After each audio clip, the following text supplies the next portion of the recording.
Hi hello welcome to జాట్ TV. తొలిసారి ఎమ్మెల్యేలుగా ఎన్నికైన సభ్యులు ప్రజా సమస్యలను విమర్శించి అనవసర విషయాలను మాట్లాడడం బాధాకరమని, వారి తీరును ప్రజలు హర్షించబోరని సంజయ్ స్పష్టం చేశారు. అనేకసార్లు చట్టసభలకు ఎన్నికై తెలంగాణ రాష్ట్రాన్ని తెచ్చిన కేసీఆర్ను ఉద్దేశించి సీఎం రేవంత్ రెడ్డి అసభ్యంగా మాట్లాడితే కాంగ్రెస్ ఎమ్మెల్యేలు ఏం చేశారని ప్రశ్నించారు. హరీష్ రావును బాడీ షేమింగ్ చేసిన విప్ ఆది శ్రీనివాస్ అంత అందంగా ఉన్నాడా? వేములవాడ ప్రజల సమస్యలు లేవనెత్తకుండా పెద్ద నేతలను దూషించడం సమంజసమేనా?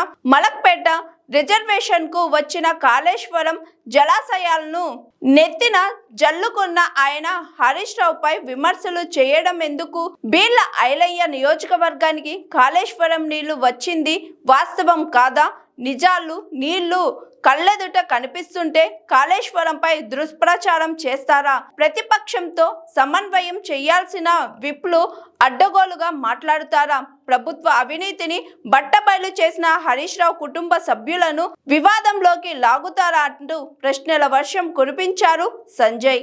అట్లాంటిది బడ్జెట్ సెషన్ కూడా కేవలం 9 రోజులకు వచ్చేసింది. పోనీ ఆ 9 రోజుల్లో ఎవరన్నా అక్కడ కూర్చొని పాలసీల గురించి డిస్కస్ చేస్తున్నారా అంటే పాలసీల గురించి డిస్కస్ చేయరు. పోనీ మేము వాళ్ళ అవినీతిని బయట పెడితే, మంత్రివర్గంలో ఒక మంత్రి గారు చేసిన అవినీతిని బయట పెడితే రెస్పాండ్ అవుతుందా గవర్నమెంట్ అంటే రెస్పాండ్ అవ్వదు. మరి ఏం చేస్తా ఉంది గవర్నమెంట్ కంటిన్యూస్ గా 2.5 సంవత్సరాల నుంచి అంటే డిస్ట్రాక్షన్ పాలిటిక్స్, బూతుల పాలిటిక్స్.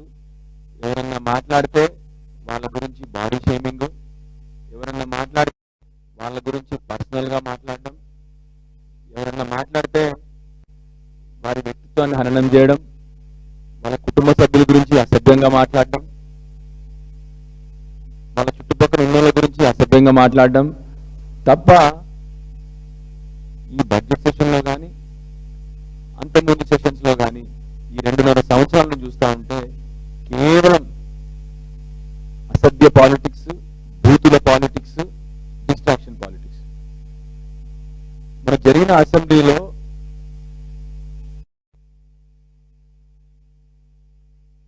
అందరు శాసనసభ్యులు,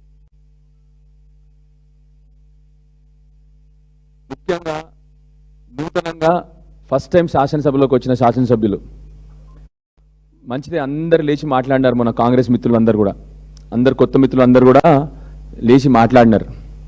కానీ దేని మీద మాట్లాడినారు మీరు అందరూ? మీ అందరికీ మైకు వచ్చింది మొన్నటిసారి.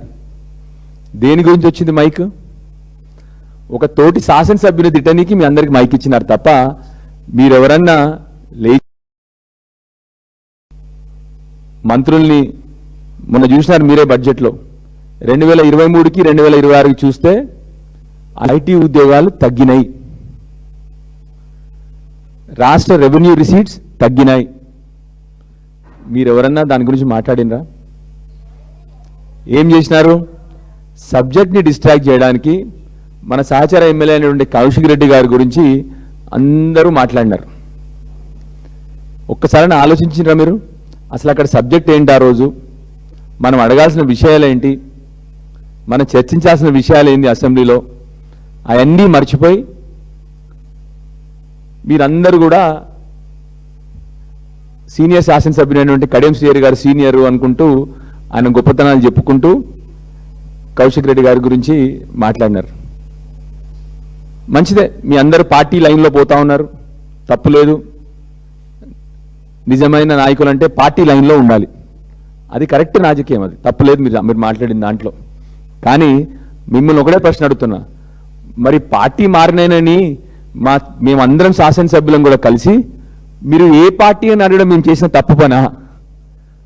అంటే మీరు పార్టీ లైన్ ఫాలో అవుతూనే పార్టీ మారినోడిని ఎత్తుకొస్తా ఉన్నారు. మీరు పార్టీ మారిన మనిషిని మీ భుజాల మీద ఎత్తుకొని మీరు సమర్థిస్తూ ఉన్నారు. అది సబబా అని మిమ్మల్ని ఆలోచించమని చెప్పి కోరుతా ఉన్నాను. నూతనంగా వచ్చినారు మీరు చాలామంది శాసనసభలోకి, 25 మంది దగ్గర మన తోటి శాసనసభ్యుని మీద గన్ను పెట్టి షూట్ చేస్తూ ఉన్నారు. ఫస్ట్ సబ్జెక్ట్ డిస్ట్రాక్ట్ అయింది. ఏం సబ్జెక్టు? మైనింగ్లో జరుగుతున్న అవినీతి గురించి హౌస్ కమిటీ వేయాలి, సభా సంఘం ఏర్పాటు చేయాలని చెప్పేసి మేమందరం, ఆ సభా సంఘంలో ఉండాల్సింది మీరే, మీరు కూడా సభా సంఘంలో ఉంటారు.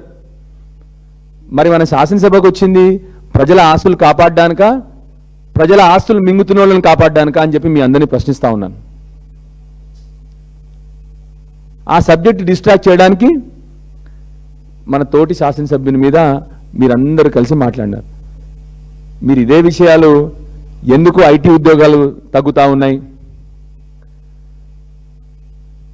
ఎందుకు బీసీలకు సంబంధించి మనం పెట్టాల్సిన సంవత్సరానికి 20,000 కోట్లు పెట్టట్లేదు, ఎన్ని సమస్యలు, ఎందుకు విద్యార్థులకు ఫుడ్ పాయిజనింగ్ జరుగుతూ ఉంది, ఎవరన్నా కనీసం విశ్వకర్మలు గోల్డ్ స్మిత్కి జరుగుతూ ఉన్న, స్వర్ణకారులకు జరుగుతూ ఉన్న కష్టాల గురించి ఎవరన్నా ఒకరు మాట్లాడినారా ఈ వైపు నుంచి? లేదు. మీరు రెండు పనులు చేసినారు మీరు అందరూ మైక్ వస్తే కూడా.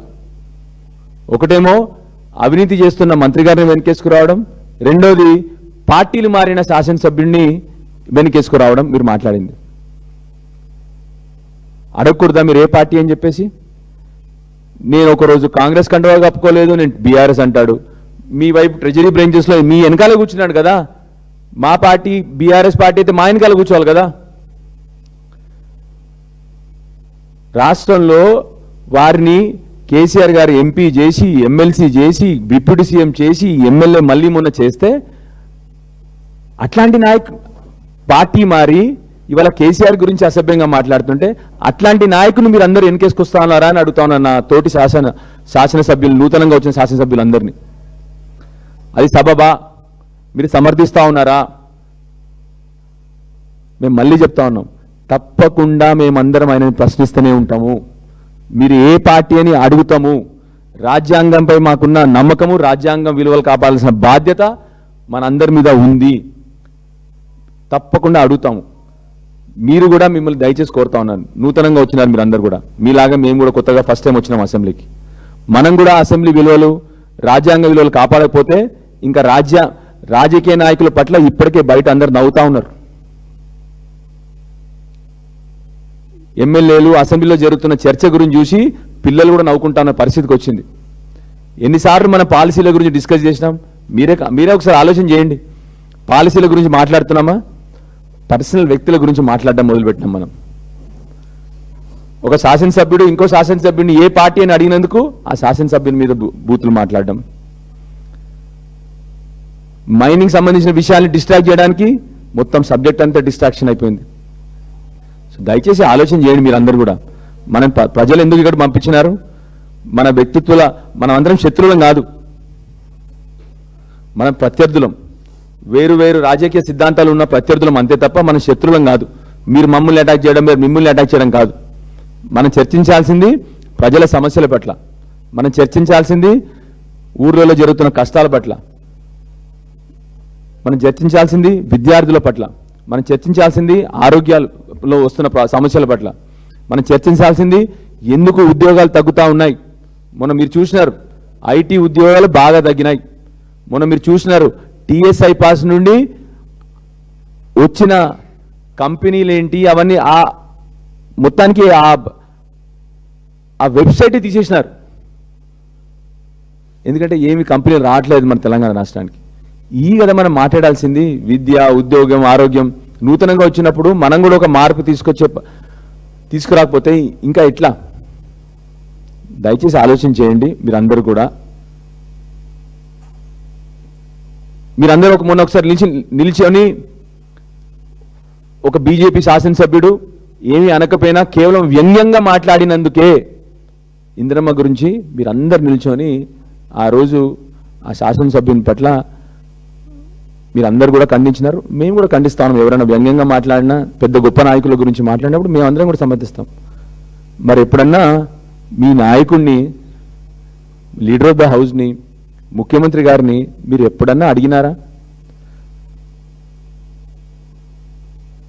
ఇవాళ మీరందరూ కూర్చున్న తెలంగాణ రాష్ట్రంలో సాధించిన నాయకుడు, 60 ఏళ్ల సుదీర్ఘ పోరాటం తర్వాత 14 ఏళ్ళు మలిదశ పోరాటం చేసి తెలంగాణ సాధించిన నాయకుడు, దేశంలోనే ఒక సిద్ధాంతం పట్ల అత్యధిక సార్లు రాజీనామా చేసిన నాయకుడు, దేశంలోనే అత్యధిక ఎలక్షన్లు గెలిచిన నాయకుడు అండ్ కేసీఆర్ గురించి అసభ్యంగా మాట్లాడుతుంటే మరి మాకుండదా బాధ? ఒకసారి ఆలోచన చేయండి మీరు. ఎందుకంటే నూతనంగా వచ్చినారు, ఏది తప్పో ఒప్పో మీరు తెలుసుకోవాలి. ఏదో కేవలం ఎవరు చెప్పగానే వచ్చి వేరే వాళ్ళ గురించి అసభ్యంగా మాట్లాడడం తప్పు. రెండవది, ఏ రోజైతే ఎప్పుడు బీఆర్ఎస్ వైపు నుండి సబ్జెక్టు మాట్లాడి ఏదైనా ఇష్యూ బేస్డ్ మాట్లాడితే వెంటనే కాంగ్రెస్ పార్టీ విప్పులు, ప్రభుత్వ విప్పుల మామూలు పనేంటి? అసెంబ్లీని కోఆర్డినేట్ చేయడం, అసెంబ్లీలో నాయకులందరినీ కోఆర్డినేట్ చేయడం, బిల్స్ గురించి కోఆర్డినేట్ చేయడం విప్పుల పని. అది ఇక్కడ విప్పులు ఏం చేస్తూ ఉన్నారు? ఎవరన్నా సబ్జెక్టు మాట్లాడితే వాళ్ళ మీద విప్పు చూపిస్తూ ఉన్నారు వీళ్ళు. అపోజిషన్ పార్టీ వాళ్ళు దాని సబ్జెక్టు మాట్లాడితే వాళ్ళ మీద బూతులు వదులుతూ ఉన్నారు. విప్ అనే పదం వచ్చిందే విప్పింగ్ నుంచి. విప్పింగ్ అంటే హంటర్తో కొడతారు చూడండి, ఆ పదం నుంచే విప్ అనే పదం వచ్చింది. వీళ్ళు ఎవరన్నా సబ్జెక్టు మాట్లాడితే, ఎవరన్నా కరెక్ట్ పాలసీలు మాట్లాడితే, ఎవరన్నా ప్రజల పట్ల ప్రజల వైపు నుంచి మాట్లాడితే కాంగ్రెస్ పార్టీ విప్పులు అపోజిషన్ పార్టీల మీద విప్పు చూపిస్తూ ఉన్నారు. ఏం బూతులు? ఆదిశీను గారు కానీ ఐలయ్య గారు కానీ కేవలం బూతులే. ఇప్పటి వరకు నేను ఆదిశీను నాయకుడు గారి నోటి నుండి సబ్జెక్ట్ వినలేదు ఇప్పటివరకు. వెములవాడకి ఏం చేద్దామని చెప్పి వినలేదు ఇప్పటివరకు. మా ఫ్లడ్ ఫ్లో కెనాల్కి నీళ్ళు ఎట్లా తీసుకొద్దామని వినలే ఆయన నోట్ల నుండి. పోనీ ఫ్లడ్ ఫ్లో కెనాల్కి రివర్స్ పంపింగ్ కాళేశ్వరం ద్వారా నీళ్ళు వస్తాయన్న సబ్జెక్టు తెలియదు ఆయనకి, నాకు అర్థం కాదు. మొన్న పోయి పాలాభిషేకం చేయించుకున్నాడు మల్కపేట రిజర్వాయర్. ఆ ఊర్లో ఉన్న చిన్న పిల్లాడు చెప్తాడు మల్కపేట రిజర్వాయర్ కాళేశ్వరంలో ఒక భాగం అని చెప్పేసి. ఆయన వచ్చి అటు హరీష్ రావు అని తిడతాడు, ఇటు కాళేశ్వరాన్ని తిడతాడు. సిగ్గని పీదా కొద్దిగన్నా లోపలేం ఉండదా వీళ్ళకి? నాకు అర్థం కాదు. రోజు పొద్దున్న లేచి బూతులు, ఇష్టం వచ్చినట్టు బాడీ షేమింగ్. ఒకటి ఈయనదో అందగాడు హరీష్ రావు గురించి బాడీ షేమింగ్ చేస్తాడు. అరే మేమన్నీకి రాదా మీ గురించి? అదేనా మీ పద్ధతి? హరీష్ రావు గారి గురించి బాడీ షేమింగ్ చేస్తా ఉన్నాడు ఈ మధ్య. అయినా ఎప్పుడు చూసినా అయినా ఆదిశీను. మేము మాత్రం ఎప్పుడైనా మాట్లాడలేదు. దయచేసి ఆదిశీను గారు కానీ ఐలయ్య గారు కానీ సబ్జెక్ట్ మీద మాట్లాడండి. ఐలయ్య గారి కన్స్టిట్యూన్సీలో కూడా మన గంధమల్ల ఎక్కడి నుంచి వస్తాయి నీళ్ళు? కాళేశ్వరం కాదా? అరే ఇంత బేసిక్స్ తెలియకుండా సరే పార్టీలలో ఉన్నాం, మీ సిద్ధాంతం మీరు చెప్పాలి, కానీ ఎప్పుడు అన్నీ తప్పు అని చెప్పి మీ కాన్స్టిట్యున్సీకి వస్తున్న నీళ్ళు కూడా కాళేశ్వరం నీళ్ళు వస్తుంటే కాళేశ్వరం కూలిపోయింది అని చెప్పేసి ఇంకా ఇరిగేషన్ మంత్రి అయినటువంటి మాజీ ఇరిగేషన్ మంత్రి హరీష్ రావు గారి మీద అసభ్యంగా మాట్లాడడం ఇది పద్ధతి కాదు. అసలు అసెంబ్లీని మీరు ఎట్లా వాడుకుంటున్నారంటే కేవలం బూతులు మాట్లాడడానికి, అసభ్యంగా మాట్లాడడానికి, వ్యక్తిత్వ హననం చేయడానికే మీరు అసెంబ్లీని వాడుకుంటా ఉన్నారు. మీ అందరికీ కాంగ్రెస్ ఎమ్మెల్యేలకు ఒక విషయం చెప్పాలి. మీకు చాలామంది కాంగ్రెస్ సర్పంచులు చెప్తా ఉన్నారు, మా ఎమ్మెల్యేలు ఆడ పాలసీలు చేస్తలేరు సార్, ఇక్కడ వచ్చి మీరు మా పనులలో ఏలు పెడతా ఉన్నారు సార్ అని చెప్తా ఉన్నారు. చాలామంది కాంగ్రెస్ సర్పంచులు బాధపడతా ఉన్నారు. ఇవాళ వాళ్ళని మీరు పని చేసుకోనిట్లేదు. ప్రతి గ్రామ పంచాయతీకి నాయకుడు ఒక గ్రామ సర్పంచే నిర్ణయం తీసుకోవాలి. దయచేసి మీ అందరినీ కోరుతా ఉన్నా, పోయి దాంట్లో ఏలు పెట్టకండి. మీరు చేయాల్సిన పని అసెంబ్లీలో ఎక్కువ ఉంటుంది మీకు. ఇక్కడ అసెంబ్లీలో పని చేయకుండా అక్కడ పోయి ఏలు పెట్టడము, లేకపోతే బూతులు వాడడము మీ హక్కు. మీరు చేయాల్సిన పని మీరు చేయకుండా వేరే వాళ్ళ పనిలో ఏలు పెట్టుకుంటూ అపోజిషన్ పార్టీ వాళ్ళనేమో అసభ్యంగా మాట్లాడడం.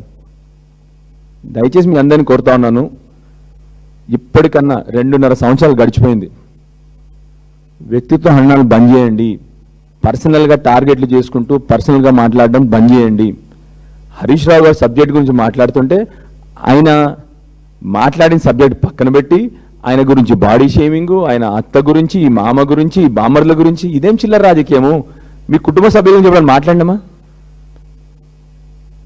మా నాయకుడు ఎప్పుడన్నా వేరే వాళ్ళ కుటుంబ సభ్యుల గురించి మాట్లాడి చూసినారా మీరు ఇప్పటివరకు? యథా రాజా తదా ప్రజ. మీ నాయకుడు బూతులు మాట్లాడారు కాబట్టి మీరు కూడా బూతులే నేర్చుకున్నారు. అది పద్ధతి కాదు. కొన్ని రోజులు నడుస్తుంది. రాజకీయాలు ఎలక్షన్లు అప్పుడు నడిచింది కానీ ఇప్పుడు ఇంకా నడవదు. ప్రజల సమస్యల పట్ల మాట్లాడడం మొదలుపెట్టండి. కంటిన్యూస్గా ఇదే పని 2.5 సంవత్సరాలైంది. దిగజారిపోయిన మాటలు. మీ పిల్లలు కూడా ఇదే భాష నేర్పిస్తారా మీరు? మీ కుటుంబాల్లో ఇదే భాష మాట్లాడతారా మీరు? దయచేసి ఆలోచన చేయండి. చూస్తూ ఉన్నారు బయట నుంచి అందరు మన శాసనసభలో ఏం జరుగుతుందని.